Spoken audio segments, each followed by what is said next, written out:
नमस्कार. नवी उमेद आणि संपर्कच्या उमेद चर्चा मंचमध्ये आपल्या सर्वांचं स्वागत. आज उमेदच्या चर्चेचा 22वा क्रमांक आहे आणि आज रविवार असून सुद्धा आपण सगळेजण भेटतोय. याच्या पाठीमागे एक खूप महत्वाचं कारण असं आहे की आज राज्याचे साथरोग सर्वेक्षण अधिकारी डॉक्टर प्रदीप आवटे आपल्यासोबत आहेत आणि कोरोनाच्या काळात आपलं सगळ्यांचं आयुष्य ज्या कारणाने बदलून गेलेलं आहे त्या काळात या साथरोग सर्वेक्षणाबद्दलचं काम करणारं त्याचं राज्याचं नेतृत्व करणारी व्यक्ती आपल्यासोबत आहे. अर्थातच त्यांचं काम खूप प्रचंड असणार आहे, ते सतत बिझी असणार आहेत. त्यांच्या या कामातून त्यांनी वेळ काढून आज आपल्यासाठी वेळ दिलेला आहे. त्यामुळे आज आपण मुद्दाम रविवारी ही चर्चा ठेवलेली आहे.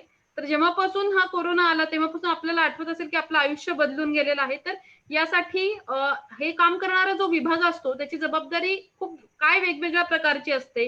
या साथीच्या रोगाची शक्यता कशी वर्तवावी, प्रतिबंध कसा करावा, सर्वसामान्यांमध्ये जनजागृती कशी करावी.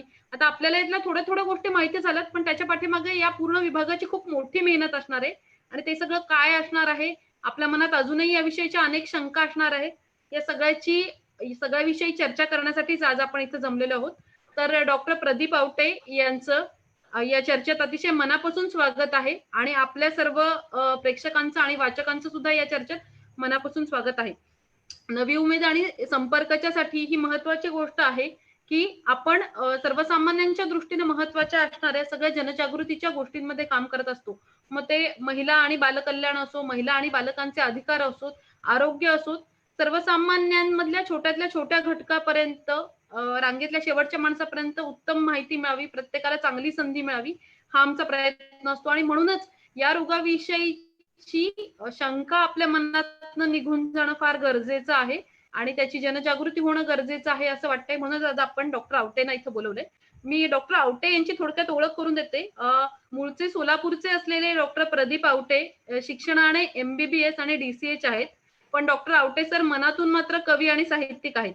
त्यांचे आतापर्यंत माझ्या आभाळाची गोष्ट या गाजलेल्या कविता संग्रहासह आणखीन 3 कविता संग्रह प्रकाशित झाले.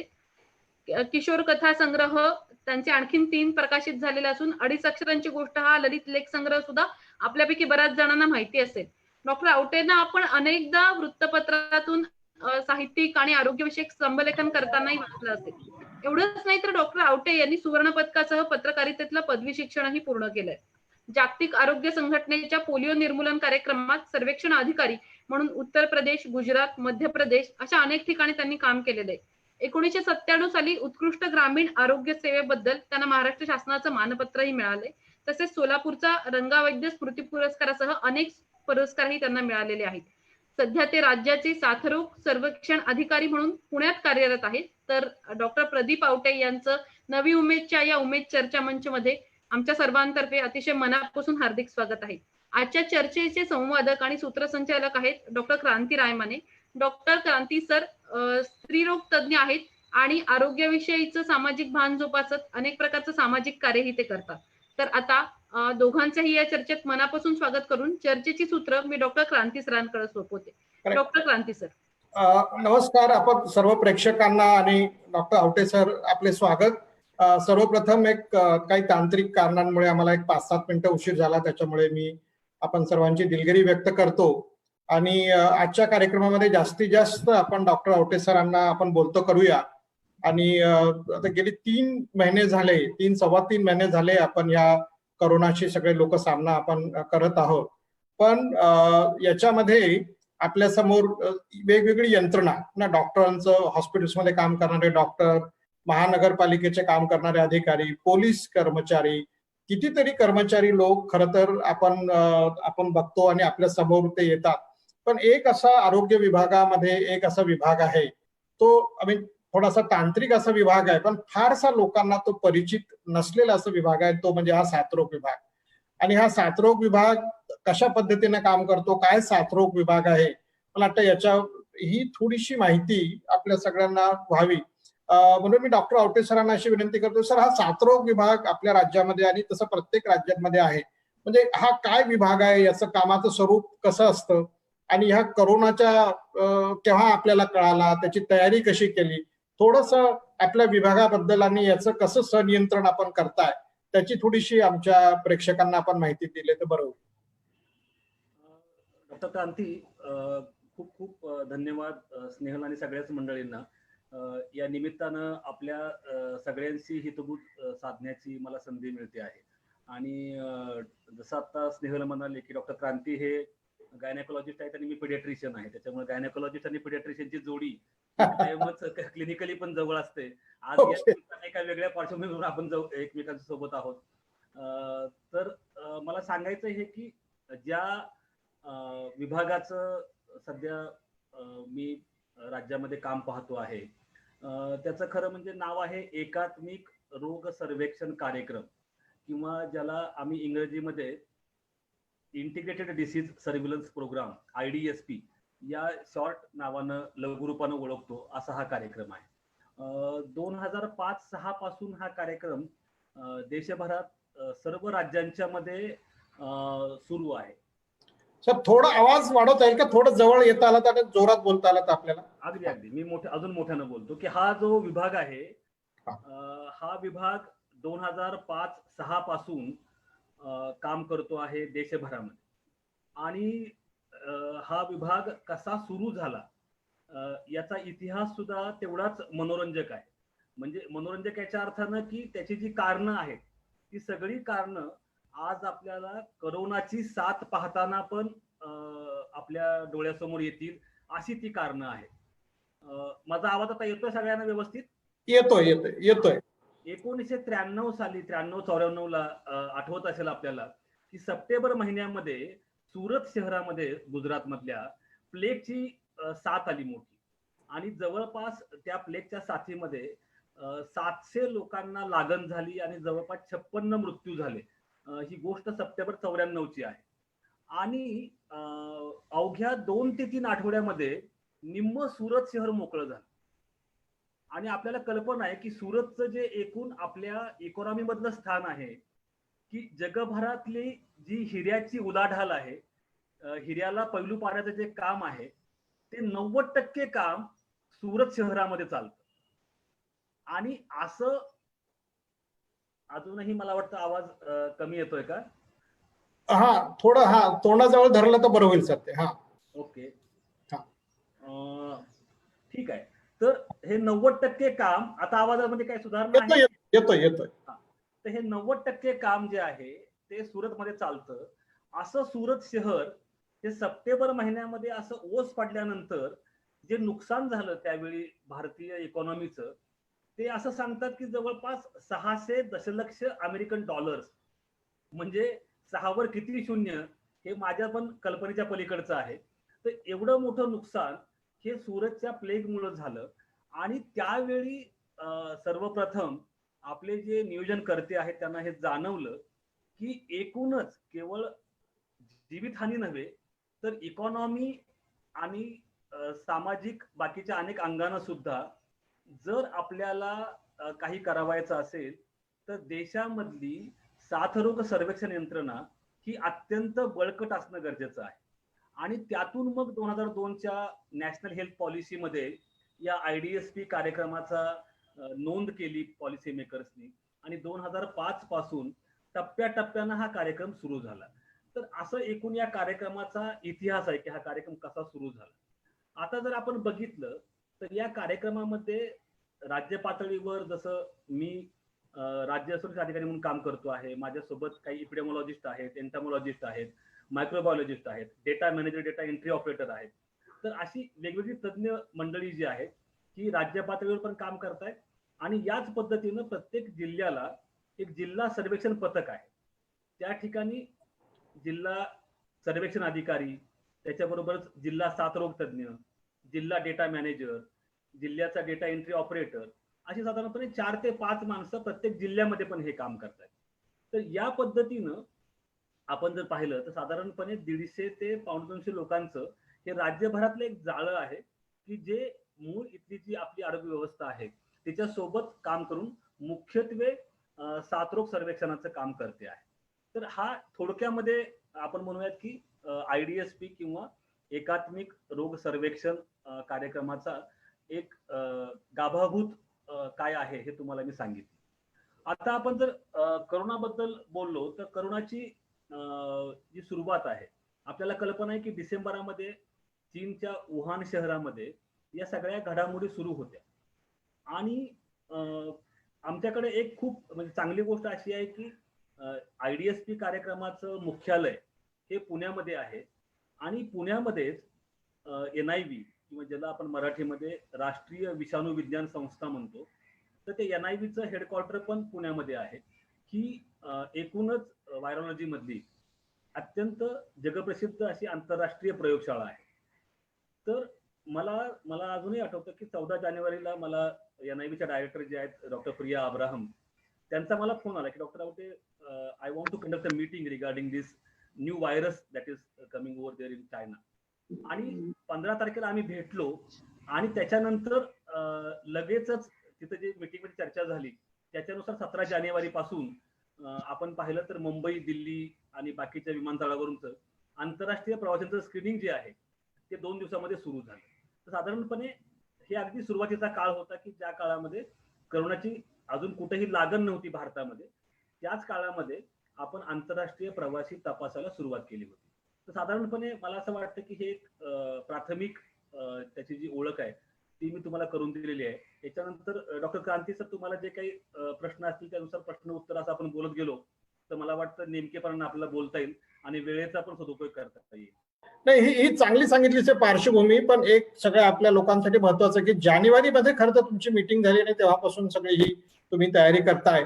तर एखादी जेव्हा साथ पसरते किंवा एंडेमिक हा एक आपण हा शब्द आहे, ते एंडेमिक आपण केव्हा म्हणावं आणि साथरोग म्हणजे नेमकं काय, याचं ते गांभीर्य त्याचं काय नेमकं आहे, आणि एंडेमिक हा शब्द येतो, पॅन्डेमिक हा शब्द येतो, याचं काय सिग्निफिकन्स आहे, याचं काय महत्व आहे? हा खूपच अगदी म्हणजे मूलभूत प्रश्न आहे. आपण जर पाहिलं तर साथरोगशास्त्र हा जो मराठी शब्द आहे त्याला इंग्रजीमध्ये शब्द आहे इपिडिमॉलॉजी. आणि इपिडिमॉलॉजी मध्ये साधारणपणे जे 3-4 शब्द आपण खूप पुन्हा पुन्हा वापरतो त्याच्यामधला एक शब्द आहे इपिडेमिक. इपिडेमिक ला दुसरा शब्द आहे आउटब्रेक. म्हणजे एखाद्या लोकसंख्येमध्ये, एखाद्या देशामध्ये, एखाद्या प्रांतामध्ये जेव्हा एखाद्या आजाराचे रुग्ण हे अपेक्षेपेक्षा अधिक आढळतात तेव्हा, ज्याला आम्ही म्हणतो की क्लिअरली इन एक्सेस, तेव्हा आपण त्याला त्या भागामध्ये त्या विशिष्ट आजाराचं एपिडेमिक किंवा आउटब्रेक झालं आहे असं म्हणतो. त्यामुळं ले पर्सनच्या भागामध्ये फक्त एवढंच आहे की आजवर समजा 10 केसेस आढळत होत्या आणि आता एकदमच 20 आढळल्या किंवा 50 आढळल्या, that is clearly in excess, तर त्याला आपण एपिडेमिक म्हणतो. परंतु दुसरा शब्द जो आता डॉक्टर क्रांती सरांनी वापरला तो म्हणजे एंडेमिक. जेव्हा एखादा आजार हा एखाद्या भूभागामध्ये नियमित स्वरूपामध्ये आढळत असतो. म्हणजे उदाहरणार्थ आपल्याकडं रत्नागिरी, रायगड, सिंधुदुर्ग, मुंबई, ठाणे, पालघर ही सगळी आपली जी कोकण पट्टी आहे, या कोकण पट्टीमध्ये लेप्टोस्पायरोसिस हा आजार दर पावसाळ्यामध्ये भात लावणीच्या सीझन मध्ये आपल्याला आढळतो. तर मग आपण असं म्हणतो की our Konkan belt is endemic for leptospirosis, की हा तिथं नेहमी आढळणारा आजार आहे. किंवा आपल्याकडे जसं गोंदिया, गडचिरोली, चंद्रपूर, ठाणे या भागामध्ये मलेरिया खूप नियमितपणे आढळतो.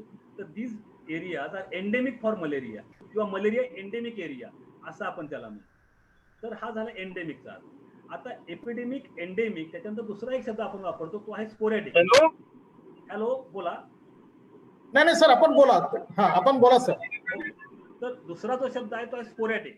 स्पोरॅडिकचा अर्थ असा की जेव्हा एखाद्या आजाराचे रुग्ण हे विखुरलेल्या स्वरूपामध्ये तुम्हाला लोकसंख्येमध्ये आढळतात. म्हणजे एक रुग्ण कुठल्या तरी एका तालुक्यात आहे, दुसरा रुग्ण दुसऱ्या जिल्ह्यात आहे. जसं आपण बघतो की जपानी मेंदूज्वराचे रुग्ण ते स्कॅटर्ड असतात, तर त्याला आपण म्हणतो स्पोरॅडिक ऑकरन्स.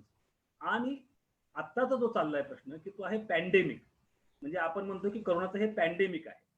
जेव्हा जगभरातल्या खूप मोठ्या भूभागामध्ये अनेक देशांच्या मध्ये एखादा आजार पसरतो, आपण त्याला पॅन्डेमिक म्हणतो. अगदी नेमकं सांगायचं तर जागतिक आरोग्य संघटनेचे एकूण जगातले 5 विभाग आहेत आणि त्या 5 पैकी जेव्हा 2 पेक्षा अधिक विभागामध्ये एखादा आजार आढळतो तेव्हा त्याला WHO पॅन्डेमिक म्हणते.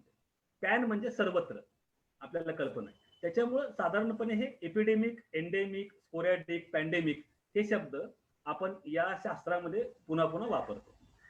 सर अजून एक सर्वसामान्यामध्ये एक कुतूहलाचा विषय एक असा असतो की आपण बघतो वेगवेगळी मंडळी सांगतात की आता डबलिंग रेट हा एक काहीतरी शास्त्र आहे की आता इतके दिवस होत होते मग आता इतके दिवस होत आहेत, मग आता इतके दिवस होत आहेत, त्याच्यामुळे आमचं असं वाटतं की नाही आता हा जरा कमी कमी पसरतोय, असं एक ते शास्त्र, हे गणिती काय शास्त्र असं एक गुढ आहे, त्याचं थोडस तुम्ही सांगा. हा एक भाग. आणि दुसरा भाग है ना, आपल्याला पण आठवत असेल की खूप लोक वेगवेगळे त्याचे मॉडेल्स असतात की आता समजा महिन्याभरामध्ये एवढे वाढतील, मग 2 महिन्यानंतर अखेर आता एवढे लाख आपल्याकडे केसेस होतील. तर त्याच्यामध्ये थोडं कधी कधी तर ते हे काय शास्त्र आहे, त्याच्याबद्दल लोक खूप घाबरतात पण. त्याच्यामुळे हे काय शास्त्र आहे? ते मुळात काय आहे की म्हणजे एपिडेमॉलॉजी मध्ये आपण त्या 7 रोगाचा अभ्यास करतो तेव्हा त्याचं डिस्ट्रीब्युशन म्हणजे तो कसा कसा पसरतो आहे, कोणकोणत्या भागात पसरतो आहे, कोणते लोक हे त्याला जास्त प्रमाणामध्ये कोणत्या लोकसंख्येच्या कोणत्या लोकसमूहामध्ये त्याची लागण होते आहे. जसं आपण पाहिलं की लेप्टोस्पायरोसिस जो आहे तो मुख्यत्वे भात लागवडीचं काम करणारे शेतकरी जे आहेत त्यांच्यामध्ये मुख्यत्वे आढळतो. त्याच्यामुळे अति जोखमीचे लोक कोण आहेत, ज्याला आपण इंग्रजीमध्ये म्हणतो की हु आर द वल्नरेबल्स, तर ते वल्नरेबल लोक कोण आहेत ते शोधणं आणि त्याचं डिस्ट्रीब्युशन फ्रिक्वेन्सी जी आहे ती पाहणं, असे वेगवेगळे आपण अभ्यास करत असतो. त्याच्यामध्ये मुख्यत्वे आता करोनाच्या अनुषंगानं असेल किंवा पाठीमागं आपल्याकडे स्वाईन फ्लू आला होता तेव्हा असेल, आपण एक कुठल्याही आजाराचा संसर्गाचा जो वेग आहे, प्रसाराचा जो वेग आहे, तो मोजण्याकरता एक अत्यंत महत्वाचा निर्देशांक आपण म्हणूयात तो वापरतो आणि तो आहे बेसिक रिप्रोडक्शन नंबर, की ज्याला आपण इंग्रजीमध्ये R0 असं म्हणतो. R0 म्हणजे काय, तर एखाद्या लोकसंख्येमध्ये किंवा एखाद्या भूभागामध्ये एखाद्या साथरोगाची एक केस आढळली, एक रुग्ण आढळला, तर तो एक रुग्ण किती लोकांना ती लागण करू शकतो त्या आजाराची, जर सगळेजणच ससेप्टिबल असतील आणि कुणालाच त्या रोगाच्या विरुद्ध लढण्याची प्रतिकार शक्ती नसेल, तर अशा परिस्थितीमध्ये एकापासून किती लोकांना लागण होऊ शकते याचा एक मूलभूत अभ्यास प्रत्येक आजाराचा केला गेलेला असतो. जसं आपण पाहतो की गोवरमध्ये साधारणपणे एकाला गोवर झाला तर त्या मुलापासून जवळपास 12 ते 18 इतर मुलांना गोवर होऊ शकतो. तर हा फार मोठा रिप्रोडक्शन नंबर आहे. त्या तुलनेमध्ये करोनाचा एक पेशंट हा साधारणपणे 2 ते 4 लोकांना हे देऊ शकतो. त्यामुळं गोवरपेक्षा याचा प्रसाराचा वेग कमी आहे, परंतु स्वाईन फ्लूपेक्षा थोडासा जास्त आहे. तर या प्रकारे आपण त्याचा रिप्रोडक्शन नंबर काढून त्याच्यानुसार तो किती वाढेल याचं एक मॅथमॅटिकल मॉडेलिंग आपण करत असतो. परंतु जसं आता डॉक्टर क्रांती म्हणाले की याच्यामध्ये अनेक त्रुटी असतात. म्हणजे हे गृहीत धरताना की एकापासून 4 लोकांना होईल किंवा 2 लोकांना होईल, हे गृहीत धरताना इतर अनेक घटक असतात की जे घटक या प्रसाराला कारणीभूत ठरतात किंवा प्रसार रोखतात सुद्धा. म्हणजे उदाहरणार्थ आपण आपल्याकडे लॉकडाऊन पाळला तर स्वाभाविकपणे लॉकडाऊन तुम्ही जर पाळत असाल तर प्रसाराला आळा बसणार आहे. हा क्रमांक 1चा भाग. किंवा काही लोकांना लागण झाली तर स्वाभाविकपणे तेवढ्या टक्के लोकांच्या मध्ये एक इम्युनिटी येते आणि मग त्या लोकसंख्येमध्ये त्याची बाधा होऊ शकत नाही. त्याच्यामुळे तो वेग काय आहे. शिवाय तिसरा भाग असतो की विषाणू कोणत्या हवामानामध्ये चांगला वाढतो, कोणतं हवामान त्याला पोषक आहे, कोणतं हवामान त्याला तेवढं पोषक नाही, असे अनेक घटक त्याच्या एकूण प्रसारावर म्हणजे परिणाम करत असतात. आणि त्यामुळे मॅथमॅटिकल मॉडेलिंग ही अनेकदा तितकी अचूक येत नाही जरी केली तरी. जसं आपण पाहिलं की आपण सुरुवातीला अगदी मे एंडलाच आपण 10 लाख गाठू, 15 लाख गाठू असे काही मॉडेलिंग आली होती. परंतु प्रत्यक्षामध्ये आज आपण जुलैमध्ये आहोत आणि आपण 2 लाख केसेसच्या आसपास आहोत. तर याचा अर्थ असा की ती मॉडेलिंग चुकीची होती अशातला भाग नाही. परंतु इतर जे घटक आहेत की जे घटक या प्रसारावर काही परिणाम करतात त्याचा विचार प्रत्येक वेळी करणं शक्य नसतं. ज्याला आपण शास्त्रीय भाषेमध्ये म्हणतो की variables, there are different variables those affect this kind of transmission progression. ते व्हेरिएबल्स विचारात घेणं प्रत्येक वेळी शक्य नसतं आणि म्हणून मूलतः आपली जी यंत्रणा आहे तिची तयारी व्हावी याच्याकरता म्हणून ही भाकीतं फार महत्वाची असतात, की बाबा रे इतक्या मोठ्या प्रमाणावर म्हणून आपण रेंज सांगतो. आपण कधी असं सांगत नाही की 15 लाख येतील, आपण असं सांगतो की साधारणपणे 8 ते 15 लाख एवढे रुग्ण येतील. तर ती रेंज जी असते त्या रेंजच्या प्रमाणामध्ये आपल्याला त्याच्या अनुषंगाने मग बेड्स असतील, बाकीची तयारी असेल, ती करण्याकरता ते अत्यंत उपयुक्त आहे. याच्याशिवाय आपण आता 2 गोष्टी जसं डॉक्टर क्रांती म्हणाले आपण वापरतो आहोत. एक आहे की या संसर्गाचा जो साप्ताहिक ग्रोथ रेट आहे तो पण आपण वापरतो आहोत. जर सुरुवातीला आपण बघितलं तर मार्चमध्ये आपल्याकडे जेव्हा पहिल्यांदा केसेस आल्या पुण्यामध्ये आणि राज्यामध्ये, तर सुरुवातीला त्याचा जो ग्रोथ रेट आहे, साप्ताहिक ग्रोथ रेट, तो जवळपास 12 ते 15% होता आणि आता तो 3% आणि त्याच्याहूनही कमी आलेला आहे.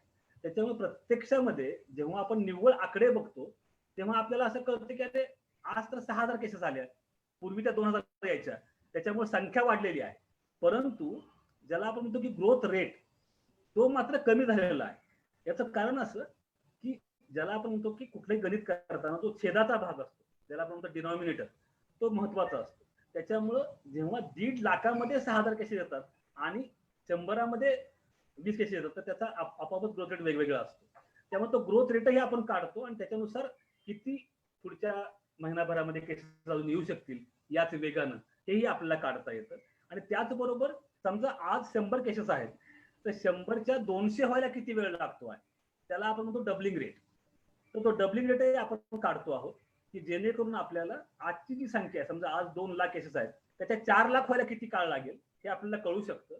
आणि ते कळण्याचा फायदा एकच असतो की मी जसं मागाशी म्हणालो की आपली रुग्णालयं तयार ठेवणं, आपलं मनुष्यबळ, आपले ऑक्सिजन बेड्स, आपले व्हेंटिलेटर्स ते तयार ठेवणं आणि त्याच्याशिवाय हे या वेगानं वाढू नये याच्याकरता ट्रान्समिशनचा वेग कमी करण्याकरता जे काही योग्य उपाययोजना आहेत त्या राबवून ते अजून कसं लांबवता येईल याच्याकरता प्रयत्न करणं. जसं आपण नेहमी म्हणतो की लॉकडाऊन सुद्धा it is a kind of pause button. आपण ज्याला इंग्रजीमध्ये म्हणतो की बाईंग द टाइम, म्हणजे वेळ खरेदी करणं, की जोपर्यंत माझी तयारी होते आहे तोपर्यंत वेळ खरेदी, की मला अचानक केसेस माझ्याकडे येऊ नये म्हणून आपण काही तो वेळ मागून घेतो जसं काही, आणि तोपर्यंत आपली यंत्रणा तयार होते आणि मग हळूहळू आपण लॉकडाऊन शिथिल करायला सुरुवात करतो. तर या सगळ्या एकूण आपण म्हणतो की आकडेवारी ही आपल्याला अनेकदा आपल्या उपाययोजना ठरवण्याकरता, त्या उपाययोजनांच्या मध्ये योग्य ते बदल करण्याकरता मदत करते. आपण जे नेहमी म्हणतो की datum is the atom of knowledge, की प्रत्येक आकडेवारी हे ज्ञानाचं एक भांडार आहे. आणि आजच्या सगळ्याच म्हणजे साथरोगशास्त्र असेल किंवा इतर कुठलीही गोष्टी असतील, या सगळ्यांच्या समोरचं आव्हान ते आहे की how to convert your data into information and how to convert this information into knowledge. आणि मला असं वाटतं की जेव्हा आपण ह्या आकडेवारीचं यथायोग्य विश्लेषण करतो तेव्हा आपण या आकडेवारीचं माहितीमध्ये आणि ज्ञानामध्ये रूपांतर करत असतो आणि ते रूपांतर आपल्याला काही फंक्शनल व्हिजन देतं की ज्याच्यानुसार आपल्याला योग्य त्या उपाययोजना त्यांचं नियोजन करणं शक्य होतं. करेक्ट. अजून एक शब्द जास्त वापरला जातो, थोडस आपण ना तोंडाच्या जवळ धरलं तर जास्त बरं होईल. आपण खूप चांगली खरं तर माहिती देताय आणि याच्यावरून एक असं दिसतं की नुसते आकडे बघून आपण काही एकदमच घाबरून जायचं कारण नाही, तर त्याचा थोडा विचार करून त्याचं आपण अनालिसिस सारखं आपण केलं पाहिजे. सर अजून एक ना आपण एक हर्ड इम्युनिटी असा एक नेहमी शब्द वापरतो, अनेक लोक वापरतायत की हर्ड इम्युनिटी. तर याचं काय शास्त्र आहे, म्हणजे नेमकं काय म्हणता येईल सर हर्ड इम्युनिटी आणि याचं काय रिलिव्हन्स आजच्या सगळ्या काळामध्ये आहे? हर्ड इम्युनिटी हा एक अत्यंत महत्वाचा कन्सेप्ट याच्यामध्ये आहे डॉक्टर क्रांती. आपण जसं मी मगाशी बोललो की हर्ड याचा अर्थ कळप किंवा समूह. त्याच्यामुळं लोकमानसामध्ये एखाद्या आजाराच्या विरुद्ध सामूहिक प्रतिकार शक्ती निर्माण होण्याची जी प्रक्रिया आहे तिला आपण हर्ड इम्युनिटी असा शब्द वापरतो. आता हर्ड इम्युनिटी निर्माण होण्याचे 2 मार्ग आहेत. म्हणजे एक जो मार्ग आहे तो मार्ग आहे की तुमच्याकडे समजा लस आहे, जशी गोवरच्या विरुद्ध आपल्याकडे लस आहे किंवा पोलिओच्या विरुद्ध आपल्याकडे लस आहे, तर तुम्ही अधिकाधिक लाभार्थींना किंवा मुलांना ती लस देऊन तुम्ही त्या लोकसंख्येमध्ये त्या आजाराच्या विरुद्ध एक सामूहिक प्रतिकार शक्ती निर्माण करू शकता. मग त्याचा फायदा काय होतो, जसं मगाशी मी म्हणालो की जो R0 आहे गोवरचा, की गोवरचा एक रुग्ण हा 12 ते 18 मुलांना गोवरची लागण करू शकतो. पण जर एकाला गोवर झाला आहे आणि त्याच्या अवतीभोवती असणारी समजा 10-15 मुलं जी आहेत त्यांना गोवरची लस मिळालेली आहे आणि त्याच्यामुळे त्यांच्या शरीरामध्ये गोवरची प्रतिकार शक्ती आहे. त्यामुळे स्वाभाविकच काय होतं की भले त्या 15 मुलांच्या मध्ये तो पॉझिटिव्ह पेशंट आहे, परंतु तो त्या आजूबाजूच्या मुलांना ते देऊ शकत नाही, इन्फेक्शन देऊ शकत नाही आणि त्याच्यामुळं काय होतं की ते ट्रान्समिशन थांबतं आणि स्वाभाविकपणे त्या 15 मुलांच्या पलीकडे सुद्धा 4 मुलं आहेत, परंतु त्यांना लस मिळालेली नाहीये. पण ही 15 मुलं जी त्या मुलाच्या अवतीभोवती सतत असतात त्यांच्यामुळे ती 4 मुलं ज्यांना लस नाही मिळालेली त्यांचं पण प्रोटेक्शन होतं. म्हणजे एका अर्थानं ती हर्ड इम्युनिटी जी आहे त्या समाजातली, ती ज्यांच्यामध्ये प्रतिकार शक्ती नाही त्यांचं पण संरक्षण करते. त्याला आपण हर्ड इम्युनिटी म्हणतो.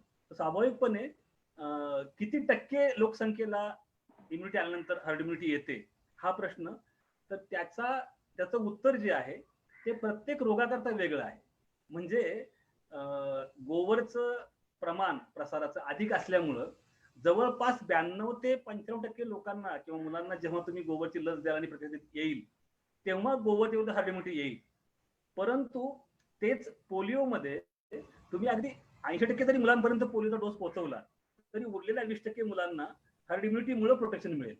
तसं करोनाचं आहे की करोनाचा जो R0 आहे तो 2 ते 4 आहे. म्हणजे एक करोना रुग्ण 2 ते 4 रुग्णांना इन्फेक्शन देऊ शकतो.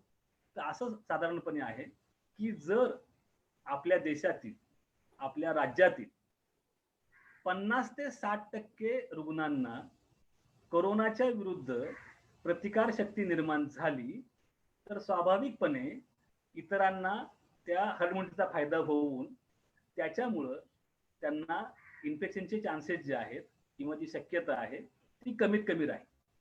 परंतु अर्थातच लसीकरण हा हर्ड इम्युनिटीचा सगळ्यात चांगला उपाय असतो. नॅचरल इन्फेक्शन मध्ये भीती अशी असते की त्याच्यामध्ये तुम्हाला त्याची किंमत चुकवावी लागते, कारण जे लोक त्या इन्फेक्शनला अति जोखमीचे आहेत त्या लोकांचा त्याच्यामध्ये गुंतागुंत मृत्यू होऊ शकतो. त्याच्यामुळं काय होतं की हर्ड इम्युनिटीची किंमत ही तुम्हाला नॅचरल इन्फेक्शनच्या पद्धतीमध्ये चुकवावी लागते. लसीकरणामध्ये मात्र ती तशी तुम्हाला चुकवावी लागत नाही. तर हा एकूण हर्ड इम्युनिटीचा कन्सेप्ट आहे. ओके सर, पुढे आता थोडं ही तांत्रिक माहिती मला वाटतं बऱ्यापैकी लोकांना ही कळाली आहे. नाही, पुढे मला अजून थोडीशी अशी माहिती जाणून घ्यायला लागेल की मग आता हे एकदा तुम्ही म्हणालात की साधारणतः 13-14 जानेवारीच्या आसपास तुम्हाला ही कल्पना मिळाली.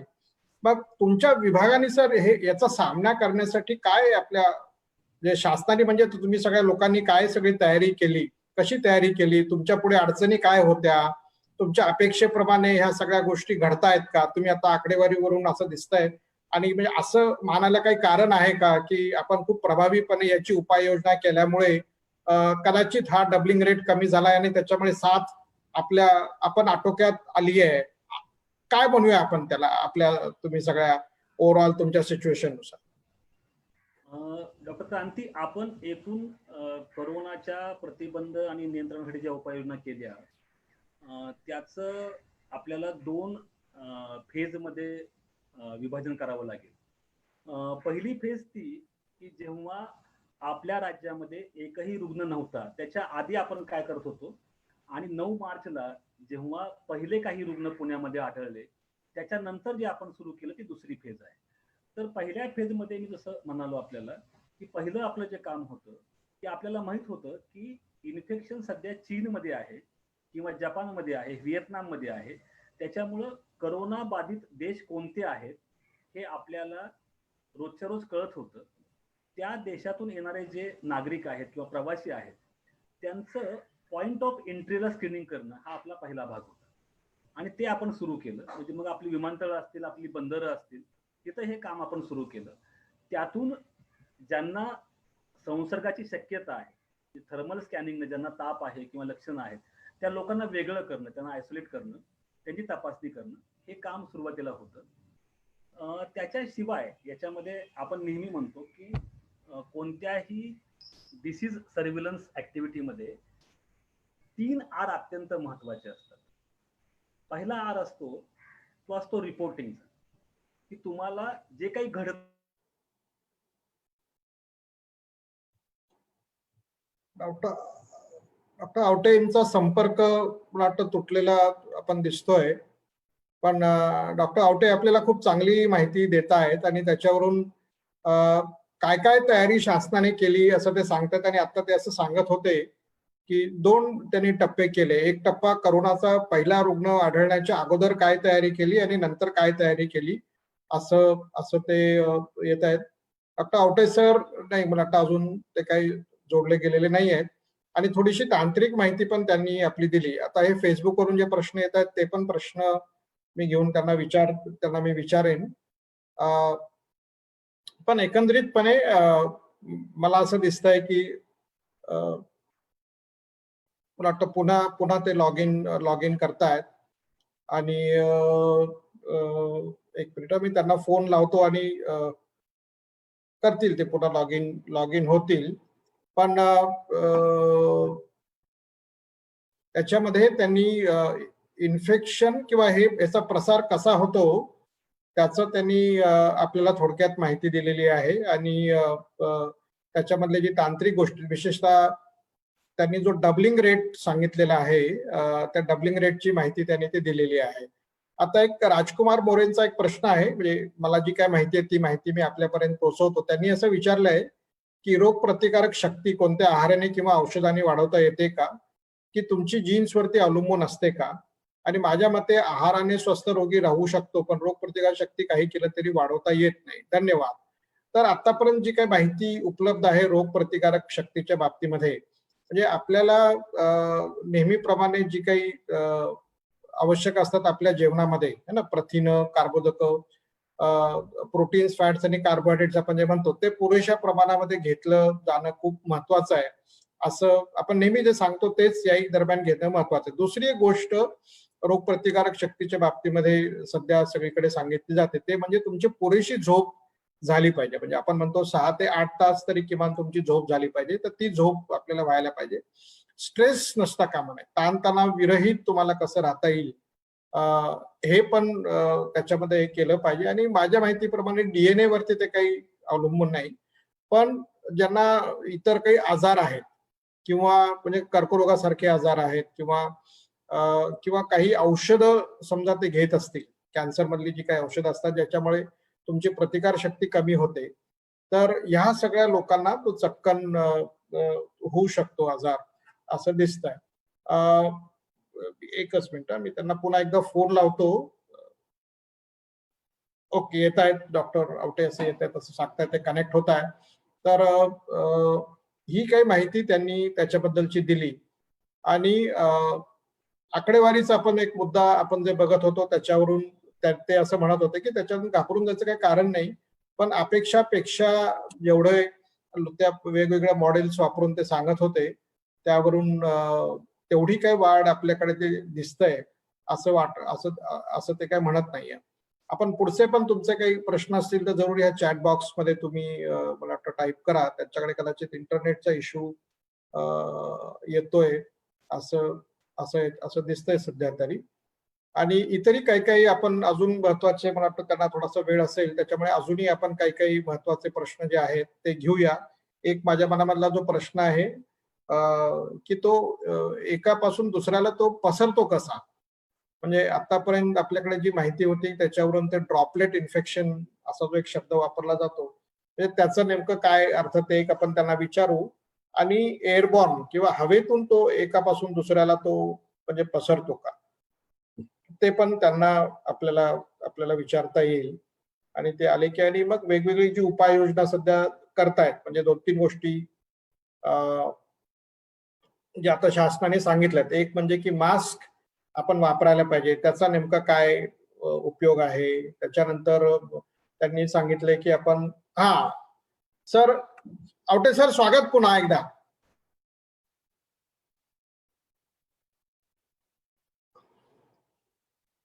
आवटे सर जोडले जात आहेत.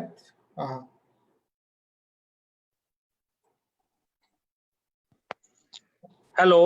आवटे सर तुमचं स्वागत आणि आपण चटकन सुरू करूया. तुम्ही आता सांगत होता की आपण 2 भागांमध्ये विभागणी करूया. करोना आढळण्याच्या अगोदर तुम्ही सांगत होता की बंदरामध्ये आणि विमानतळावरती आपण त्यांची तपासणी करत होतो, तिथपर्यंत आपण आला होता आणि पुढे पुढे आणि मग त्याच्यानंतर आपण याच्यामध्ये महत्वाचं जे बोलत होतो आपण की रिकग्निशनच्या अनुषंगानं आपण लॅब डेव्हलपमेंटचा एक मोठा प्रकल्प ICMRच्या मदतीनं घेतला हाताशी, बरोबर. त्याच्यामध्ये आपल्याकडे सुरुवातीला जर आपण बघितलं तर NIVच्या व्यतिरिक्त नागपूरची एक लॅब, इंदिरा गांधी वैद्यकीय महाविद्यालयाची आणि कस्तुरबाची मुंबईची लॅब, याच्याशिवाय कोणतीही लॅब आपल्याकडे नव्हती. पण डॉक्टर क्रांती, आज आपल्याकडे राज्यामध्ये 115 लॅब आहेत. तर मागच्या 2 महिन्यामध्ये आपण 100हून अधिक लॅब तयार केल्या, डेव्हलप केल्या आणि म्हणून आपण आज 10 लाखापेक्षा अधिक लोकांची तपासणी करू शकलेलो आहोत. आणि सगळ्यात महत्वाची गोष्ट म्हणजे दर दशलक्ष लोकसंख्येच्या पाठीमागं जवळपास 7,500 लोकांची तपासणी आपण केलेली आहे, जी देशामध्ये सर्वाधिक आहे आणि देशाच्या एकूण सरासरीपेक्षा पण जास्त आहे. एकीकडे हे होतं, दुसरीकडे त्याचबरोबर आपल्याला गरज काय होती की जे रुग्ण पॉझिटिव्ह येणार आहेत त्यांच्याकरता रुग्णालय तयार असणं. तर आपण ते 3 स्तरावर केलं. म्हणजे आपण जर पाहिलं तर अगदी तालुका पातळीवर ज्याला आम्ही म्हणतो की कोविड केअर सेंटर, ते आपण निर्माण केलं. त्याच्यानंतर त्याच्या सौम्य रुग्णांच्या करता आणि मध्यम स्वरूपाच्या रुग्णांच्या करता आपण कोविड हेल्थ सेंटर्स तयार केली आणि टर्शियरी केअरसाठी की ज्यांना वेंटीची गरज लागणार आहे, ज्यांना ऑक्सिजनची गरज लागणार आहे, त्याच्याकरता आपण कोविड हॉस्पिटल्स तयार केली. अशी 3 स्तरावर ही हॉस्पिटल्स आज आपल्याकडे तयार आहेत. जवळपास आपण 2,500च्या आसपास हॉस्पिटल्स आहेत, 2 लाखाच्या आसपास बेड्स आहेत. तर हे सगळं आपण तयार करू शकलो अत्यंत कमी काळामध्ये.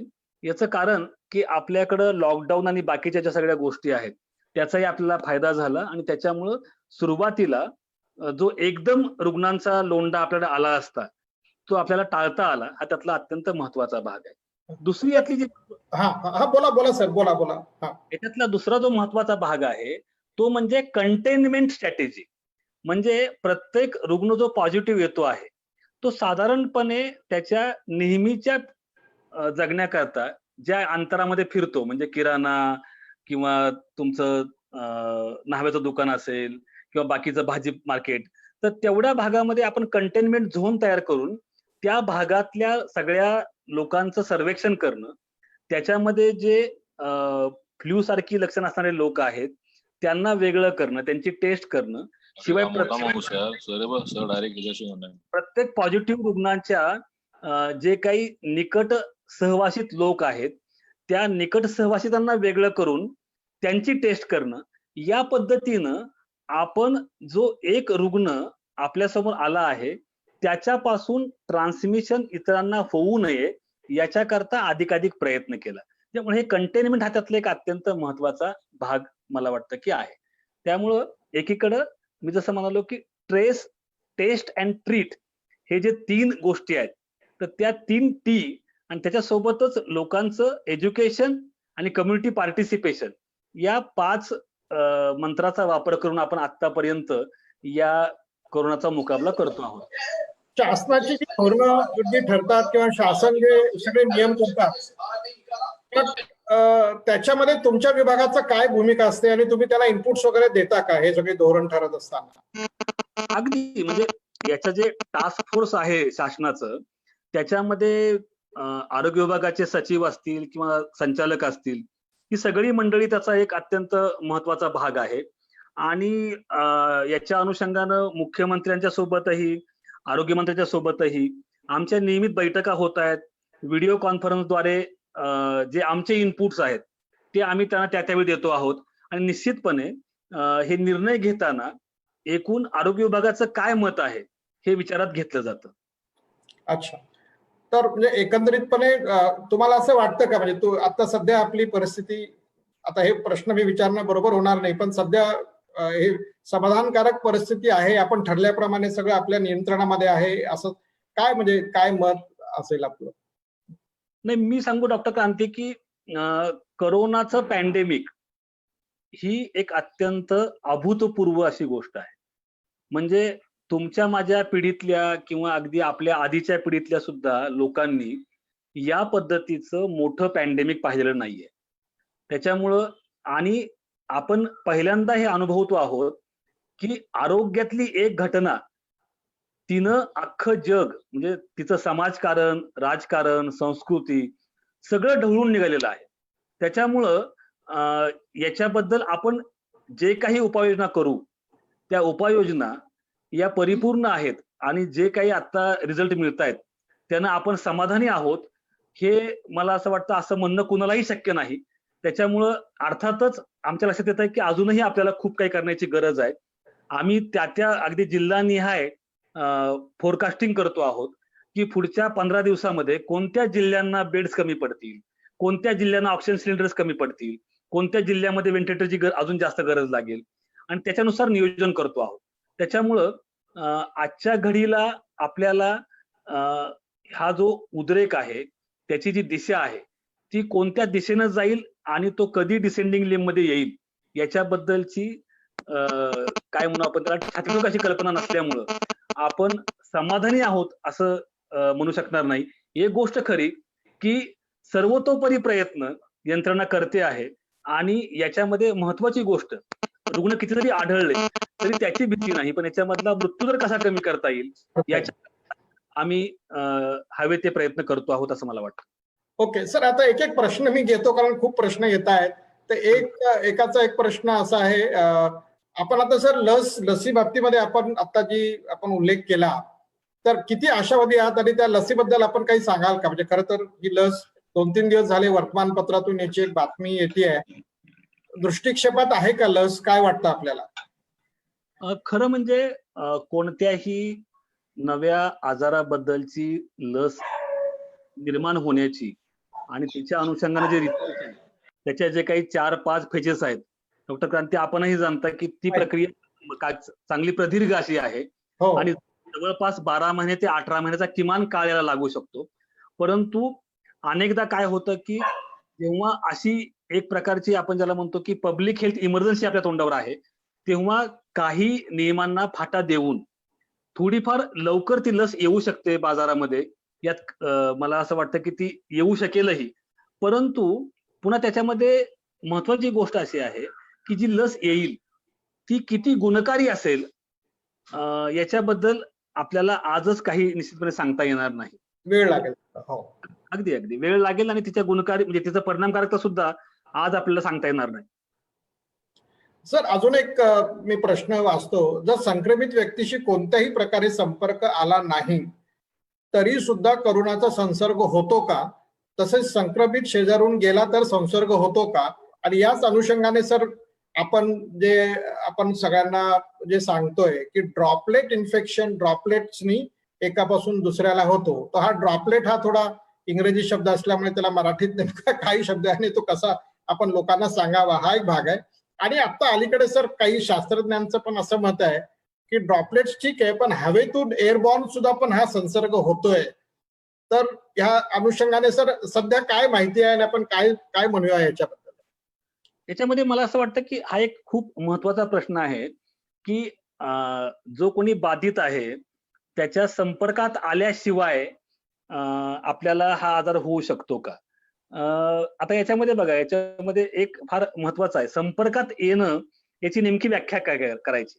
म्हणजे आपण जर बघितलं तर आता करोनाचा प्रसार होण्याचं जे मुख्य मार्ग आहे तो असा आहे की ज्याला करोना झालेला आहे तो शिंकला खोकला तेव्हा त्याच्या थेंबातून हे विषाणू बाहेर पडतात आणि ते ड्रॉपलेट म्हणजे थेंब, त्याचे जे थेंब आहेत ते थेंब कुठल्याही वस्तूवर म्हणजे टेबल, टिपॉय, तुमच्या कॉम्प्युटरचा किंवा लॅपटॉपचा कीबोर्ड त्याच्यावर पडतात आणि त्या ठिकाणी दुसऱ्या व्यक्तीचा हात लागला आणि तोच हात जर त्यानं आपल्याला अनेकदा चेहरा चोळायची सवय असते, डोळा, नाक, तोंड, त्या मार्गे तो त्याच्या शरीरामध्ये प्रवेश करतो आणि इन्फेक्शन होतं, ज्याला आपण म्हणतो की फोमाइट इन्फेक्शन.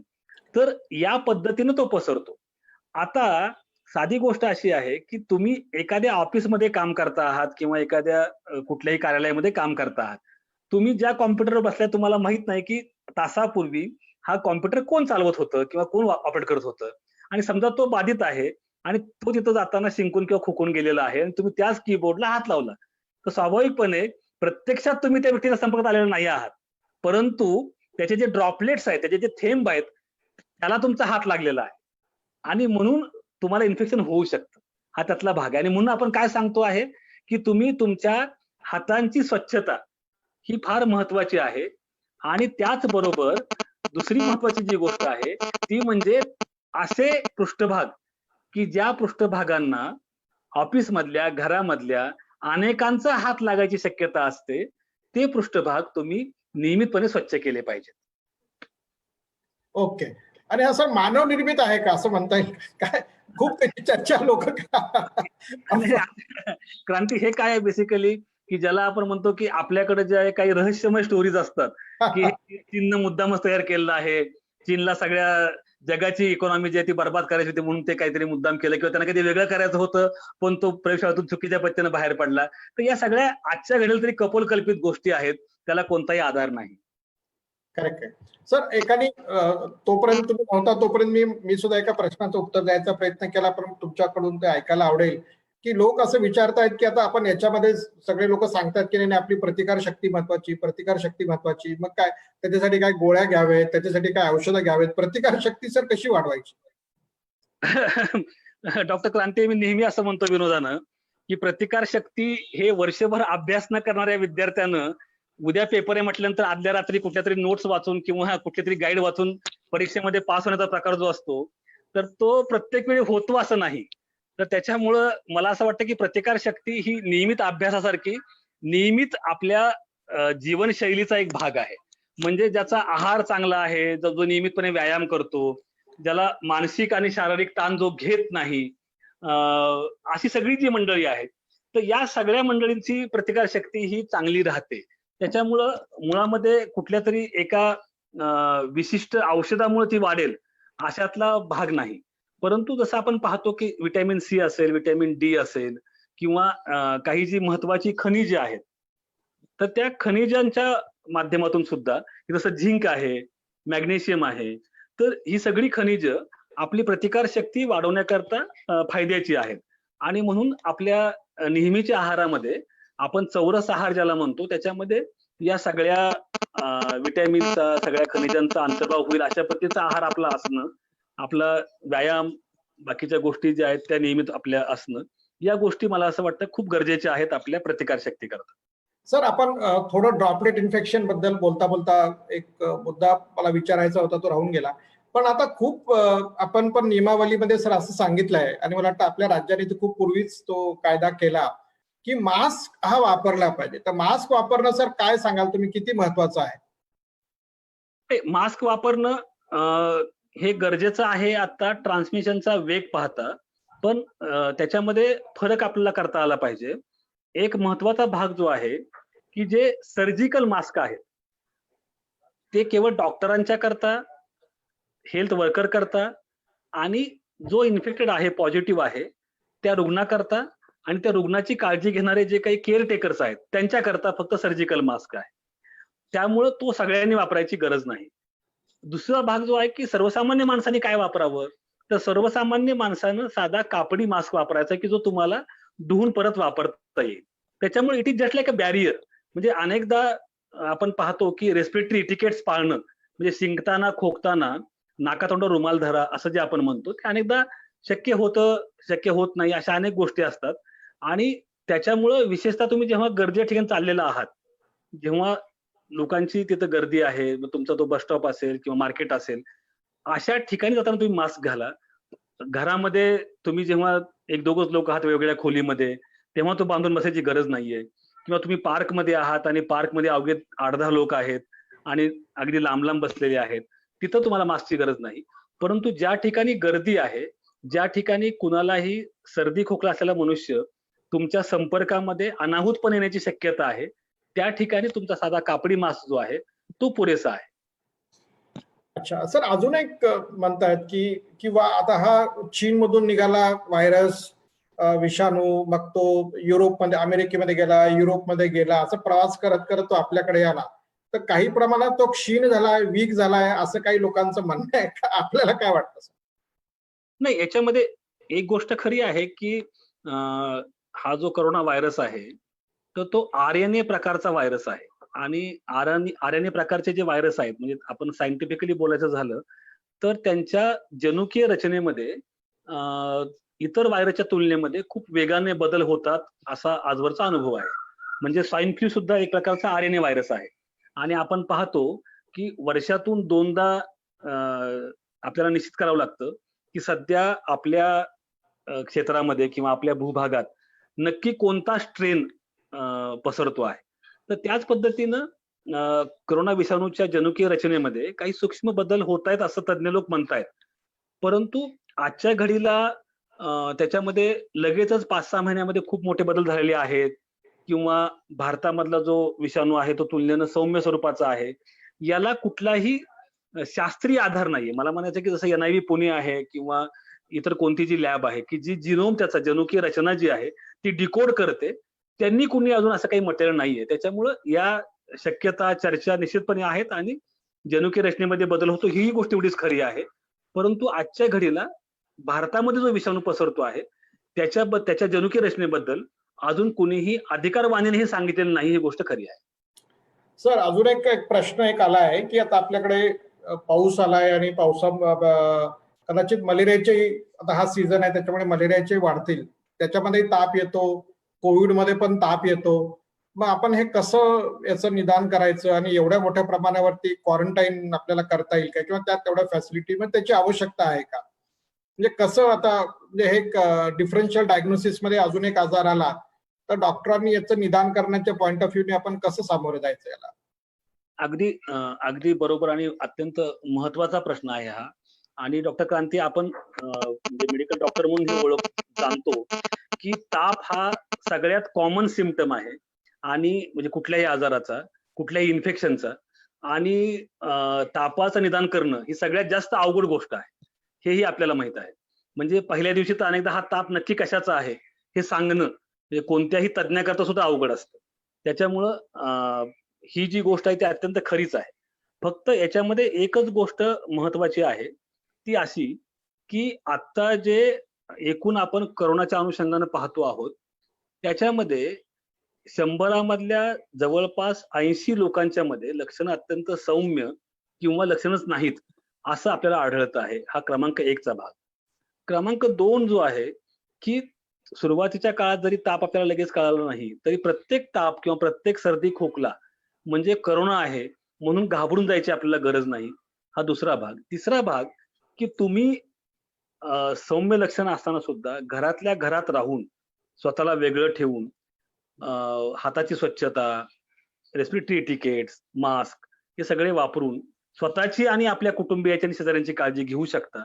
त्याच्यामुळे प्रत्येकाला दवाखान्यामध्ये जाऊन क्वारंटाईन व्हायची किंवा आयसोलेट व्हायची गरज आहे अशातला भाग नाही. त्याच्यामुळं मला असं वाटतं की आपल्याला एकूणच आता सौम्य लक्षणं असणारे जे लोक आहेत त्यांना आपापल्या घरातच योग्य ती काळजी घेऊन कसं राहता येईल याच्या अनुषंगानं प्रबोधन करण्याची गरज आहे.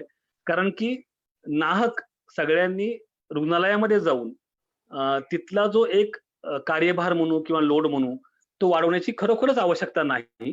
त्याच्यामुळं आपल्याला हे कळणं गरजेचं आहे. त्याच्यामुळं आपल्या तापाचं, आपल्या रक्तामध्ये जे काही ऑक्सिजन सॅच्युरेशन आहे त्याचं नियमन ही अनेक मंडळी आता घरच्या घरी करतायत. म्हणजे बऱ्याच मंडळींकडे थर्मामीटर किंवा पल्स ऑक्सिमीटर पण काही लोकांनी घेतलेले आहेत.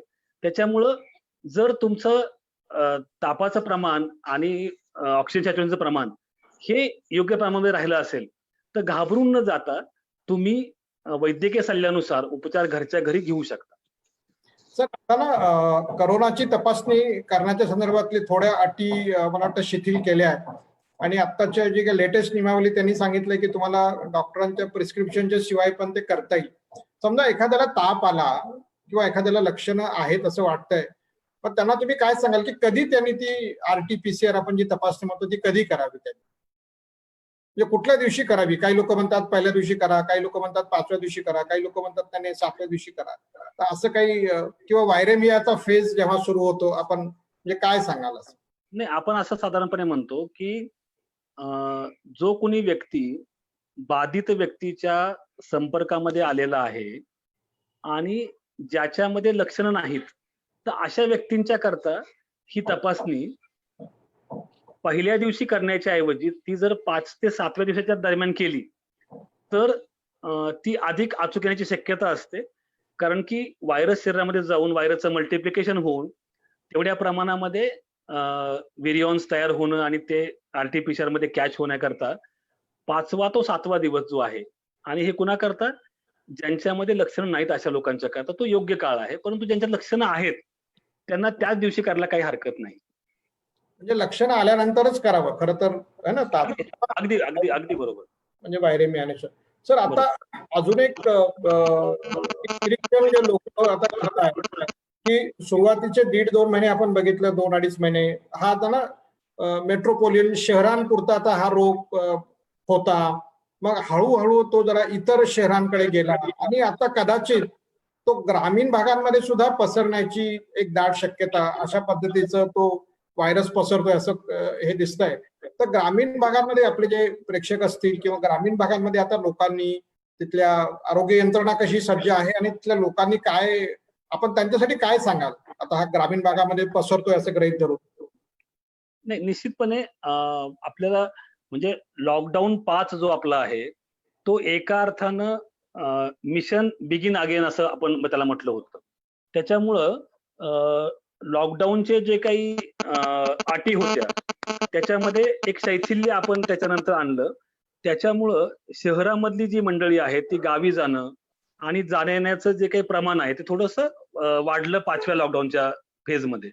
आणि त्याच्यामुळं आजचं आपल्याला दिसतं आहे की काही प्रमाणामध्ये ग्रामीण भागामध्ये सुद्धा इन्फेक्शन पोहोचतं आहे. त्या ठिकाणी जी आपली सरकारी दवाखाने आहेत म्हणजे प्रायमरी हेल्थ सेंटर्स, त्याच्याशिवाय आपली जी ग्रामीण रुग्णालय आहेत, तर त्यांना याच्या अनुषंगानं सगळ्या गाईडलाईन्स आपण दिलेल्या आहेत. मी जसं मगाशी म्हणालो त्या पद्धतीनं प्रत्येक तालुका पातळीवर कोविड केअर सेंटर हे कार्यरत आहे की जे सौम्य स्वरूपाच्या रुग्णांना उपचार देतं. त्याच्याशिवाय ज्या ठिकाणी आमची सब डिस्ट्रिक्ट हॉस्पिटल्स आहेत म्हणजे उपजिल्हा रुग्णालय 50 किंवा 100 बेडची, त्या ठिकाणी मध्यम स्वरूपाच्या रुग्णांना उपचार देता येईल अशा पद्धतीची हेल्थ सेंटर पण आपण डेव्हलप केलेली आहेत. या ठिकाणी जे लोक बाहेरच्या जिल्ह्यातून आणि विशेषतः पुणे मुंबई सारख्या हॉटस्पॉट मधून की ज्या ठिकाणी खूप मोठ्या प्रमाणावर रुग्ण आहेत तिथून जातायत गावाकडं, तर त्यांच्याकरता त्यांना क्वारंटाईन करण्याकरता क्वारंटाईन सेंटर सुद्धा आपण वेगवेगळ्या शाळांच्या मध्ये वसतिगृहामध्ये ग्रामीण भागातही तयार केलेली आहे. त्याच्यामुळं ग्रामीण भागातही आपण या पद्धतीचं सर्व्हिलन्स जो आहे, सर्वेक्षण जे आहे ते यथायोग्य पद्धतीने करतो आहोत. करेक्ट. आणि एक सर तुमच्या वतीने मी अजूनही सगळ्या लोकांना थोडीशी माहिती अशी देतो की आपल्याला जरी वर्तमानपत्रामध्ये ह्याची बातमी जरी नसेल आली तरी साथरोग विभाग ना त्यांच्या पद्धतीने हे सर्वेक्षण करत असतात. त्याची कदाचित आपल्या सगळ्यांना माहिती नसते, पण त्यांच्याकडे सगळी आकडेवारी आणि माहिती सर येत असते. बरोबर ना सर? बरोबर बरोबर. हा सर, तुम्ही खरं तर मला हे माहित नव्हतं, पण तुम्ही पत्रकारितेमध्ये पण तुमच्याकडे पदवी आहे आणि तुम्ही पत्रकारांच्याही तर पत्रकार पण मित्र मैत्रिणी आपले तर या ग्रुपवरती आजच्या देशामध्ये बरेचसे आहेत. आणि तुम्हाला माहिती आहे सर, हे मीडियामध्ये आणि पत्रकारितेच्या क्षेत्रामध्ये आकडेवारी खूप सर असं वाटतं की आकडेवारी कन्फ्युजिंग आकडेवारी येते, आकडेवारी नीट मिळत नाही. तर म्हणजे काय याचं काय म्हणजे असं का होतं आणि काय म्हणजे पत्रकारांना तुम्ही काय सांगाल? नाही, अगदी मी तुम्हाला म्हणजे याच्याबद्दल मी पत्रकारांशी पण खूप वेळा बोललेलो आहे. याचं कारण असं की जसं मी मगाशी म्हणालो की करोनाचा जो हा उद्रेक आहे तो अभूतपूर्व आहे. तो या अर्थानं पण अभूतपूर्व आहे की आपल्या यंत्रणेला डॉक्टर क्रांती म्हणजे देशापासून ते राज्यापर्यंत आपल्या यंत्रणेला एवढी मोठी आकडेवारी एवढ्या कमी काळामध्ये हाताळण्याची सवयच नव्हती. म्हणजे अवघ्या 2-2.5 महिन्यामध्ये 2 लाख रुग्ण किंवा जवळपास 7-7.5 हजार मृत्यू. तर हे जे सगळं आहे ही आकडेवारी हाताळण्याकरता एक सक्षम यंत्रणा लागते. तर ते यंत्रणेचं खूप शिक्षण या काळामध्ये झालेलं आहे. आपण सुदैवानं त्याच्यामध्ये काय होतं की कन्फ्युजिंग आकडेवारी येणं किंवा एखाद्या जिल्ह्याचे समजा काल आपण म्हणतो की 50 रुग्ण आहेत आणि आज आम्ही म्हणतो की 45 रुग्ण आहेत, तर कालच्यापेक्षा 5 कमी कसे झाले असे अनेकांना वाटतं. तर याच्यामध्ये काय असतं की अनेकदा समजा मुंबईमध्ये एखादा रुग्ण उपचार घेतो आहे, परंतु तो प्रत्यक्षामध्ये गोंदियाचा आहे. मग तो गोंदियावरून काहीतरी कारणामुळे आला होता मुंबईमध्ये, तिथं तो पॉझिटिव्ह आला आणि ऍडमिट झाला. तर हे नंतर कळतं की जेव्हा मुंबई सांगतं की अरे हा रुग्ण आमचा नाहीये, हा 2 दिवसापूर्वी गोंदियावरून आलेला आहे किंवा नाशिकवरून आलेला आहे. आणि मग तो रुग्ण जो आहे तो त्या जिल्ह्याला शिफ्ट होतो. ही सगळी जी प्रक्रिया असते, याच्यामध्ये स्वाभाविकपणे एखादा दिवस, दुसरा दिवस हा जातो. आणि मग त्याच्यामुळं इकडचा रुग्ण कमी होणं, त्या जिल्ह्यातला वाढणं, हे घडत राहतं. आणि हे आपल्याला लक्षात घ्या की आपल्याकडं 12 कोटी लोकसंख्येमध्ये 34 जिल्हे आणि 27 कॉर्पोरेशन्स आहेत. आणि लोकांचं आवागमन, येणं जाणं जे आहे ते खूप मोठ्या प्रमाणावर आहे. त्याच्यामुळं या पद्धतीनं पेशंट शिफ्ट होत राहणं हाही त्यातला एक महत्वाचा भाग आहे. सुदैवानं आता इन्फॉर्मेशन टेक्नॉलॉजीच्या मदतीनं आपल्याकडं एक कोविड पोर्टल आहे. त्याच्यामुळं आपलं बऱ्यापैकी रिपोर्टिंग हे ऑनलाईन होतं आणि त्याच्यामुळं एवढी मोठी आकडेवारी हाताळण्याकरता या आयटीचा आम्हाला खूप मोठा फायदा होतो. परंतु त्याच वेळी ही जी वेगवेगळी आयटी ऍप्लिकेशन्स आहेत, म्हणजे आज आमच्याकडे प्रत्येक प्रयोगशाळा ही एका मोबाईल ऍपवर तिनं टेस्ट केलेल्या प्रत्येक पेशंटचा रिपोर्ट भरते. आमच्याकडे ऍडमिट होणारा प्रत्येक रुग्ण जो आहे, तिथला जो डॉक्टर आहे त्या हॉस्पिटलचा, तो एका ऍपवर हे आकडेवारी भरतो. पण अनेकदा ही सगळी मंडळी तेवढी आयटी फ्रेंडली असणं, त्यांना त्याचं ट्रेनिंग असणं हे शक्य नसतं. त्याच्यामुळे त्यात काही चुकाही होतात काही वेळा आणि मग त्या चुकांचा परिणाम काही वेळा आकडेवारी देण्यामध्ये काही त्रुटी आमच्याकडनंही राहून जातात. तर मला असं वाटतं की आपण सगळ्यांनीच हे समजून घ्यायची गरज आहे की ही खूप मोठी आकडेवारी खूप कमी काळामध्ये आपण डायजेस्ट करतो आहोत आणि त्याच्यामुळे या त्रुटी, काही चुका या त्यावेळी होतात. पण आमचा उद्देश हा नेहमी अत्यंत ट्रान्सपरंटली डेटा तुमच्या समोर मांडणं असं आहे. कारण की सर्व्हिलन्स हा कुठल्याही एका आरोग्य यंत्रणेचा बॅकबोन असतो, याची आम्हाला कल्पना आहे आणि त्याच्यामुळं डेटामध्ये कोणतीही चूक राहू नये याच्याकरता आम्ही दक्ष असतो. सर, यासाठी खरं तर पत्रकारांचं एखादं प्रशिक्षण सुद्धा तुमच्यासारख्या लोकांनी जर घेता आलं कधीतरी नंतर, ना आकडेवारीचं इंटरप्रिट कशी करायची, म्हणजे अगदी प्रत्येक बरोबर. वेळेला काय काळबेर असतं असं नाही. अगदी बरोबर. नाही नाही, आणि तुम्हाला सांगू का मी डॉक्टर क्रांती, म्हणजे आता मला आठवलं म्हणून सांगतो मी. अनेकदा काय आहे की आकडेवारीकडे कसं पाहायचं, जसं आपण पाहतो ना की एखादा फिल्म डिरेक्टर त्याचा कॅमेरा लावतो, तर कॅमेराचा अँगल नेमका काय आहे, तुला नेमकं काय दाखवायचं आहे, त्याच्यानुसार तो कॅमेराचा अँगल बदलतो. आता म्हणजे तुमचा म्यूट झाला सर. सर, तुम्ही म्यूट झाला.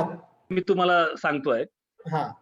की एक जण असा म्हणाला की डॉक्टर तुम्ही रोज साधारणपणे 100 मृत्यू कळवता आहात. तर मी जर असं म्हणालो की राज्यामध्ये कोरोनाचे दर तासाला 2 मृत्यू होत आहेत किंवा 3 मृत्यू होत आहेत, तर हे चुकीचं राहील का? तर म्हटलं बरोबर आहे, पण तुम्हाला याची अशी हेडलाईन करायची आहे का की राज्यामध्ये दर तासाला कोरोनाचे 3 मृत्यू? तर तो म्हटलं हो, मला अशी त्याची हेडलाईन करायची आहे. तर मग म्हटलं की तुम्ही हे पहा की आजच्याच प्रेस नोटमध्ये किती लोक बरे झालेले आहेत. तर तो म्हणाला जवळपास 2400 लोक बरे झालेले आहेत. तर मग म्हटलं असं आपल्याला म्हणता येईल का की राज्यामध्ये दर तासाला कोरोनाचे 100 रुग्ण बरे होत आहेत? बरोबर बरोबर बरोबर. म्हणजे प्रश्न काय आहे की तुम्हाला काय बघायचं आहे? तुम्हाला लोक बरे होत आहेत ह्याच्याकडे फोकस करायचा आहे की लोकांचा मृत्यू त्याकडे फोकस करायचा? महत्वाची गोष्ट ही अशी आहे की आपण आपल्याच ताटामध्ये भीती किती काळ वाढत राहणार आहोत. बरोबर आहे. बरोबर. त्याच्यामुळं लोकांना आकड्यांकडे कशा पद्धतीनं पाहायचं आहे हे सांगणं खूप मोठी गरजेची गोष्ट आहे. Correct correct. सर, आपण अजून एक मुद्दा माझ्या लक्षात आला, त्याच्याबद्दल थोडा आपण परामर्श घेतला तर बरं होईल. आता ना आपण अँटीबॉडी टेस्टिंग किंवा अँटीजेन टेस्टिंग आता नुकतेच ICMR ने ते किट्स मंजूर केलेत आणि आता आमच्या वाचनात आलं की काही प्रायोगिक तत्वावरती किमान मुंबईमध्ये तरी काही सोसायटीज मध्ये आपण अँटीबॉडीची टेस्टिंग घेऊन आलेली आहे आणि मध्यंतरी काही ICMR ने पण अशी आकडेवारी केली की नाही आता आपण आपल्या जवळपास 10% लोकसंख्येला म्हणजे इम्युनिटी आली आहे, 20% आली आहे. याचंही काय शास्त्र आहे तेही सांगा ना सर. नाही, आता आपण एक सर्वे निश्चितपणे केला ICMR न की देशभरातले जे 83 जिल्हे आहेत, की ज्या जिल्ह्यांच्या मध्ये कमी ते मध्यम स्वरूपाचा प्रसार आढळलेला आहे, त्या जिल्ह्यांच्या मध्ये त्यांनी काही क्लस्टर्स निवडली आणि त्यांची रॅपिड अँटीजन टेस्ट केली. ही गोष्ट आहे मे महिन्यातल्या शेवटच्या आठवड्यामधली. तर त्याच्यामध्ये साधारणपणे एक 1.25% लोकांच्या मध्ये ही टेस्ट पॉझिटिव्ह आली. पण याचा अर्थ असा होतो की अजूनही जवळपास 99% लोकांच्या पर्यंत इन्फेक्शन पोहोचलेलं नाहीये. अर्थात ही गोष्ट आहे मेच्या अखेरची. मागच्या महिनाभरामध्ये ट्रान्समिशन थोडंसं वाढलंय आणि त्याच्यामुळं आता जी ज्याला आपण म्हणतो की पॉझिटिव्हिटी जी आहे ती साधारणपणे 2-4% वाढलेली दिसते आपल्याला. परंतु अजूनही ती फार मोठ्या प्रमाणावर, म्हणजे ज्याला आपण म्हणू की आपल्या राज्यातला प्रत्येक 4था माणूस इन्फेक्टेड आहे असं म्हणावं, इतकी वाढलेली नाहीये. तर ती साधारणपणे दिसते असं की 5 ते 6% पर्यंत फार फार तर पोहोचलेली आहे. ओके सर, अजून एक थोडा एक अडचणीचा एक प्रश्न, म्हणजे एक आता आपल्याला तुम्ही जसं म्हणताय अभूतपूर्व घटना आहे आणि वेगवेगळ्या म्हणजे शास्त्रज्ञांची पण खरं तर ही कसोटीच आहे सगळी उत्तरं देण्याची. तर एक सर असा एक प्रश्न आहे की असिम्टमॅटिक म्हणजे ज्याला काही लक्षणं नाही आहेत अशा पण लोकांकडून हा, ऐकतोय मी. हॅलो. असिम्टमॅटिक ट्रान्समिशन ज्यांच्याकडे लक्षणं नाही आहे तर अशा लोकांकडूनही याचा प्रसार होतोय, म्हणजे ज्यांना इन्फेक्शन आहे, सिम्टम्स नाही पण तरी त्याचा प्रसार होतोय. तर काय याच्याबद्दल आता कसं प्रिव्हेंट करायचं, कशी याच्याबद्दलची दक्षता आपल्याला घेता येईल? नाही, याच्यामध्ये ज्या लोकांच्या मध्ये लक्षणं नाहीत त्यांच्या मुळे जो प्रसार आहे करोनाचा त्याचं प्रमाण हे खूप कमी आहे. हे वेगवेगळ्या अभ्यासातून पुढे आलेलं आहे. तुम्ही जर पाहिलं तर जागतिक आरोग्य संघटनेने याच्या अनुषंगानं 2 वेळा एकमेकांना छेद देणारी स्टेटमेंट दिलेली आहेत. परंतु सिंगापूर, चायना किंवा युरोपियन कंट्रीज मधला जो अभ्यास आहे तो असं सांगतो की हे प्रमाण अगदी 5 ते 6% एवढं आहे. त्याच्यामुळं घाबरून जावं इतकं ते मोठं नाही आहे. म्हणजे जागतिक आरोग्य संघटना स्पष्टपणे सांगते की this is not the major drive of transmission asymptomatic patient, की जसं स्वाईन फ्लू मध्ये आहे.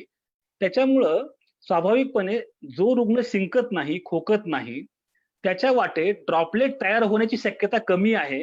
हे साधं लॉजिक आहे. मग कधी होईल की एखादा खूप मोठ्यानं बोलतो आहे किंवा मोठ्यानं हसणं, तर किंवा अपघातानं काहीतरी एखादा धुळीचा कण नाकामध्ये गेल्यामुळे शिंक येणं, तर अशा वेळी त्याच्यातून थेंब बाहेर पडण्याची शक्यता आहे. पण मुळात जे रुग्ण लक्षणं विरहित असतात त्यांच्या शरीरामधला व्हायरल लोड हा कमी असतो. हा त्यातला एक पहिला भाग आहे. दुसरा भाग त्यांचा जे व्हायरल शेडिंग टाइम आहे तो सुद्धा लक्षणं असणाऱ्या रुग्णांपेक्षा कमी असतो.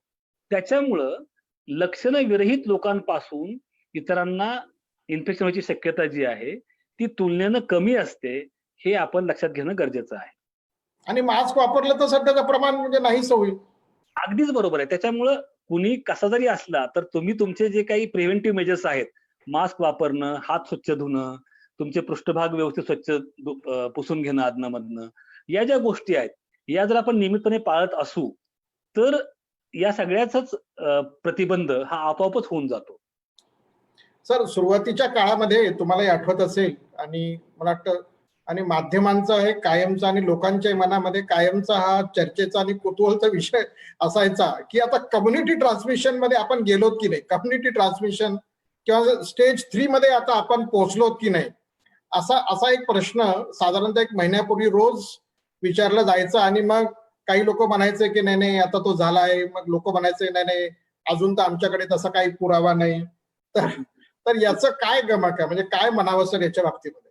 नाही, आता काय आहे की जागतिक आरोग्य संघटना भारतातल्या सध्याच्या कोरोना उद्रेकाचं वर्णन करताना क्लस्टर ऑफ केसेस अशा स्वरूपामध्ये ती करते आहे की तिथं बऱ्यापैकी एका जागी रुग्ण एकगठ्ठ्यानं सापडणं, क्लस्टर सापडणं असं दिसतं आहे, असं त्यांचं म्हणणं आहे. आता याच्यामध्ये कम्युनिटी ट्रान्समिशन म्हणजे काय, तर तुम्हाला असे रुग्ण सापडणं की ज्या रुग्णांना हे इन्फेक्शन कुठून झालं आहे याची लिंक तुम्हाला सापडत नाही, असे रुग्ण सापड. आता असे रुग्ण आपल्याला सापडतायत का? तर ते आपल्याला सापडता आहेत, ही गोष्ट खरीच आहे. त्याच्यामुळं कम्युनिटी ट्रान्समिशनच्या काही अर्ली सायन्स जे आहेत त्या आता आपल्याला दिसत आहेत. आयसीएमआरचं म्हणणं काय की जेव्हा अशा रुग्णांची संख्या ही एकूण रुग्णांच्या 20 ते 30% होते, तेव्हा त्याला आपण कम्युनिटी ट्रान्समिशन म्हणतो, अन्यथा नाही. त्याच्यामुळं आजही असे रुग्ण आपल्याला सापडतायत, फक्त एवढंच आहे की त्यांचं प्रमाण हे एकूण बाधित रुग्णाच्या तुलनेमध्ये कमी आहे आणि म्हणून आपण त्याला कम्युनिटी ट्रान्समिशन सुरू झालं असं म्हणत नाहीये. एवढाच तो अगदी तांत्रिक मुद्दा आहे. म्हणजे त्याच्याकडे एवढं काय आपल्याला लक्ष खरं तर नाही दिलं तरी चालेल. अगदी आता सर पुढे शेवटचे आपण काही प्रश्न घेऊयात, तुम्हालाही जायचं आहे.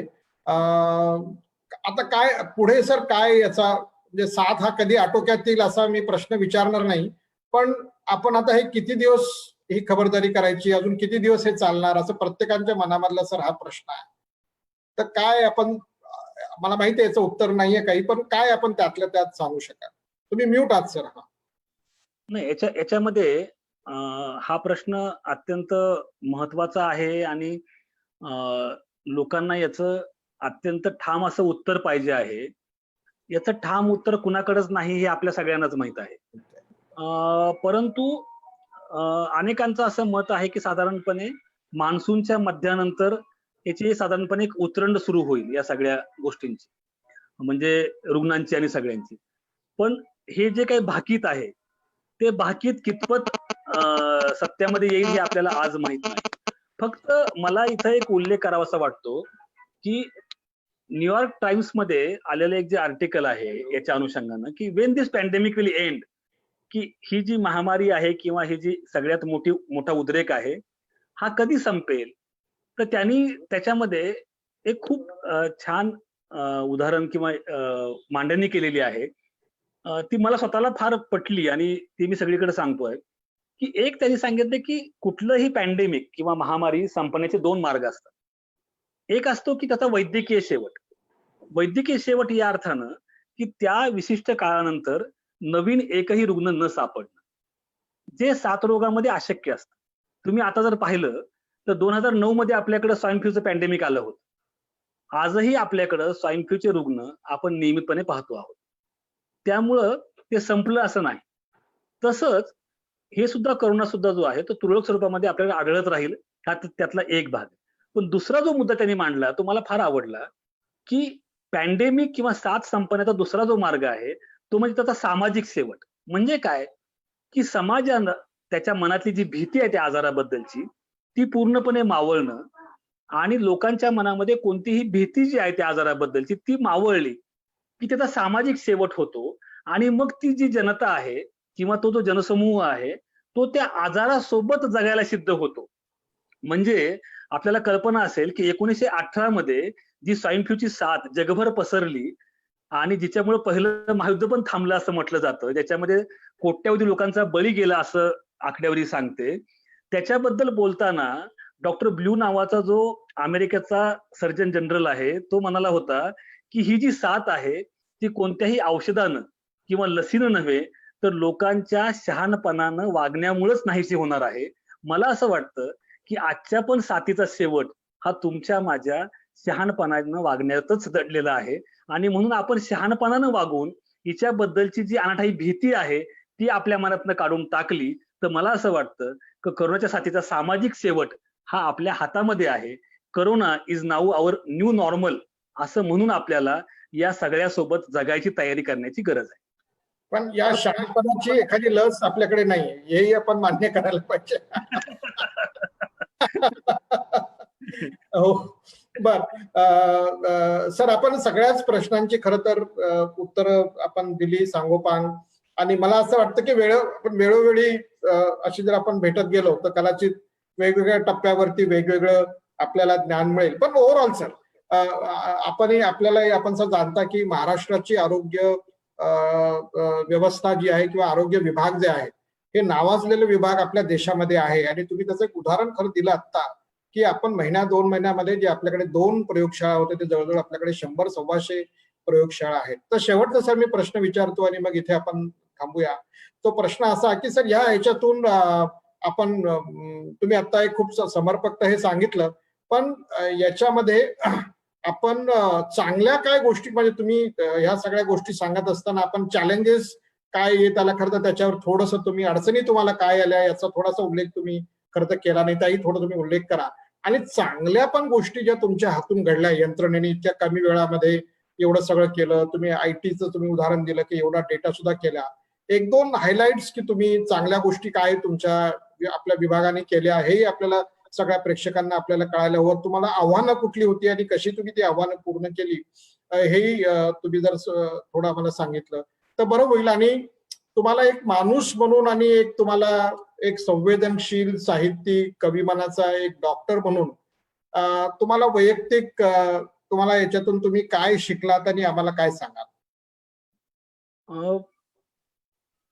हा अगदीच महत्वाचा प्रश्न डॉक्टर क्रांती, की आव्हानं खरोखरच खूप म्हणजे मोठी आमच्यासमोर होती आणि आहेत. हे आपल्याला कल्पना आहे, हे आपल्याला मान्यच करावं लागेल, की अगदी गेल्या काही वर्षांमध्ये आपण आपल्या आरोग्याकडं म्हणजे देशाच्या आणि राज्याच्या आरोग्याकडं एक समाज म्हणून, एक राजकीय संस्था म्हणून दुर्लक्ष केलेलं आहे हे आपल्याला मान्य करावं लागेल. आपल्या जीडीपीच्या खूप कमी पैसे आपण खर्च करतो आरोग्याकरता आणि त्याच्यामुळं आपली जी आरोग्य यंत्रणा आहे त्याच्यामध्ये अनेक दोष आहेत. विशेषतः आम्हाला सुद्धा जेव्हा हे सगळं सुरू झालं तेव्हा मनुष्यबळाची कमतरता खूप मोठ्या प्रमाणावर आहे. तर डॉक्टरांची पदं खूप रिक्त आहेत.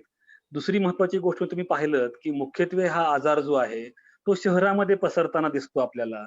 90% रुग्ण आजही शहरांच्या मध्ये आहेत आणि शहरी आरोग्य व्यवस्था जी आहे ती पूर्णपणे वेगळी यंत्रणा आहे. ती एका वेगळ्या डिपार्टमेंटच्या अंडर काम करते. त्याच्यामुळे त्याच्याशी समन्वय असे अनेक चॅलेंजेस या काळामध्ये होते. परंतु या सगळ्याच्या पलीकडे जाऊन खूप वेगाने मी जसं म्हणालो, की जानेवारीमध्येच आपण पावलं उचलायला सुरुवात केली आणि अगदी पहिली केस आल्यानंतर अजिबात वेळ न गमावता तिसऱ्याच दिवशी आम्ही राज्यामध्ये एपिडेमिक ऍक्ट लागू केला. त्याच्यामुळं काय झालं, की सगळी जी महत्वाची अधिकारी मंडळी आहेत म्हणजे कलेक्टर असतील, कमिशनर असतील त्या कॉर्पोरेशनचे, ही सगळी मंडळी सजग झाली, सावध झाली आणि मग त्यांच्या अधिकाराचा वापर करून ही जी काही कमतरता आमच्या यंत्रणेमध्ये मनुष्यबळ किंवा बाकीच्या अनुषंगानं होती, ती भरून काढण्याकरता आम्हाला त्यांच्या अधिकाराचा वापर करून त्या ठिकाणी काम करता आलं. खाजगी जे आरोग्य व्यवस्था आहे तिच्याशी समन्वय साधण्याकरता या सगळ्या अधिकारी मंडळींचा आम्हाला फायदा झाला आणि खूप मोठ्या प्रमाणावर खाजगी यंत्रणांशी समन्वय आम्हाला साधता आला आणि म्हणून आपण जी आता ही सगळी हॉस्पिटलची यंत्रणा उभी केली त्याच्यामध्ये खाजगी यंत्रणेशी सुद्धा खूप मोठ्या प्रमाणावर आम्ही समन्वय साधला. तो त्यातला अत्यंत महत्वाचा भाग आहे. याच्यामध्ये आपण जर पाहिलं तर आमच्याकडं आमचा जो आरोग्य विभाग आहे त्या विभागाचं स्वतःचं एक आयईसी विभाग आहे की जो माहिती आणि जनसंपर्काचं काम करतो. त्यांनी आपलं एक वेगळं फेसबुक पेज तयार केलं. त्यांनी सोशल मीडियावर काही गोष्टी केल्या. अगदी प्रयास सारखी संस्था आहे त्यांनी काही रॅप डेव्हलप करणं या सगळ्या पद्धतीनं लोकांच्या पर्यंत जाऊन लोकांना कसं याच्यामध्ये सहभागी करून घेता येईल याच्याकरता प्रयत्न याच्यामुळं आम्हाला करता आले. तर या सगळ्या गोष्टी मला असं वाटतं की खूप शिकण्यासारख्या आणि त्याचवेळी खूप कमी काळामध्ये जर आपण योग्य प्रशासकीय पावलं उचलली तर त्याचा फायदा आपल्या आहे ते गॅप्स आहेत त्या गॅप्स बुजवून पुढे जाण्याकरता कसा होऊ शकतो हेही आम्हाला कळालं. पण सगळ्यात महत्वाची गोष्ट मला असं वाटतं की आपल्याला एक व्यक्ती म्हणून आणि समाजातले एक जबाबदार घटक म्हणून आपण लक्षात ठेवूयात की करोनानं आपल्याला पहिल्यांदा हे सांगितलं की आरोग्य हा शेवटच्या बाकावरला नाही तर पहिल्या बाकावरचा विषय आहे. इथनं पुढं आपला कुणाचाही म्हणजे कुठल्याही पक्षाचा असेल किंवा तुमचा माझ्या समाजाचा असेल जो जाहीरनामा आहे त्याच्यामध्ये आरोग्य हा अत्यंत कळीचा आणि प्राधान्याचा मुद्दा असला पाहिजे. आणि इथून पुढे आपल्याला जे करोना हा एक आजार झाला अशा साथी या काही ना काही अंतरानं आपण पाहतो की येतच असतात. 10 वर्षापूर्वी स्वाईन फ्लू आला, आता करोना आला, अजून 10 वर्षानंतर कधी दुसरी साथ येईल.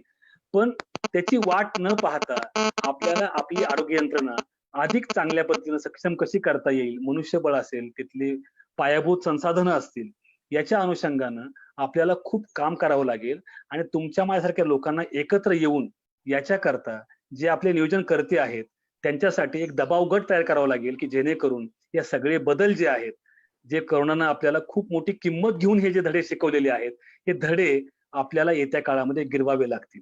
मग त्याच्यामध्ये मी एक महत्वाचा मुद्दा नेहमी मांडतो, तो म्हणजे की आपण पाहतो आहोत की मुंबईमध्ये, पुण्यामध्ये सगळीकडे आपण जे बघतोय, तर जो दाट लोकसंख्येचा भाग आहे, धारावी असेल, आमची जनता वसत असेल, भवानी पेठ असेल किंवा सोलापूरची पाच्छा पेठ असेल, या भागांमध्ये रुग्ण जास्त का आढळले?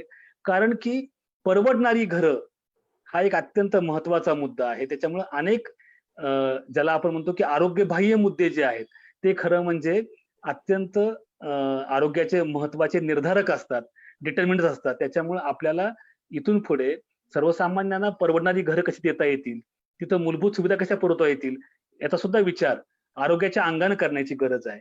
मला असं वाटतं की हे जर धडे जे आपल्याला या करोना मास्तरनं शिकवले आहेत, ते जर आपण मनःपूर्वक गिरवले, तर निश्चितपणे उद्या आपण असं म्हणू शकू की करोना हा एक शाप नव्हे तर एक वरदान होता. पण त्याच्याकरता या शापाचं वरदानामध्ये रूपांतर करण्याकरता हे धडे आपण सगळ्यांनी मनःपूर्वक गिरवण्याची गरज आहे.